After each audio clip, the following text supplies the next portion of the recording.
In a small village surrounded by mountains lived a master potter named Don Mateo, renowned for creating the most beautiful ceramic pieces in the region.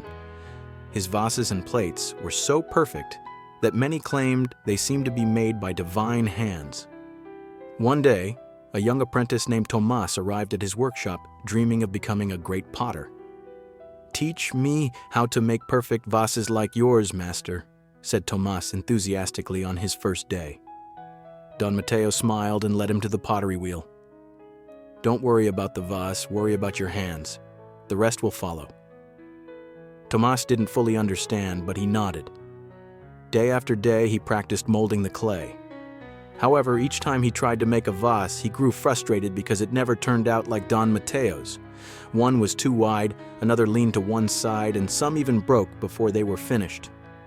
"I'll never get it right," exclaimed Tomás after a vase shattered in his hands. "Why are you in such a hurry?" asked Don Mateo, observing him calmly. "Because I want the result to be perfect, like yours. What's the point of all this work if nothing turns out right?" The master beckoned him to follow. He led him to a shelf filled with old vases, all dusty and some with crooked or imperfect shapes. "Do you know what these are?" asked Don Mateo. "They look like failed attempts," Tomás replied. Don Mateo laughed. "These were my first attempts.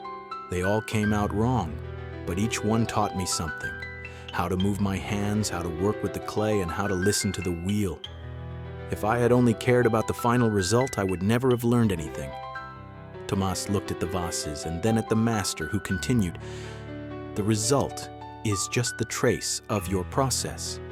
If you obsess over how it should turn out, you'll miss everything you need to learn along the way." From that day on, Tomás changed his focus. Instead of worrying about how his vase would turn out, he began to enjoy the feel of the clay, the sound of the wheel, and the movement of his hands. Every piece still had flaws, but little by little, he improved. Months later, as he molded without thinking about the outcome, he finished a vase that was nearly perfect. It was then he realized that his progress wasn't in the vase before him, but in everything he had learned along the way. The lesson success isn't about achieving a perfect result, but about the learning and growth we gain as we strive for it.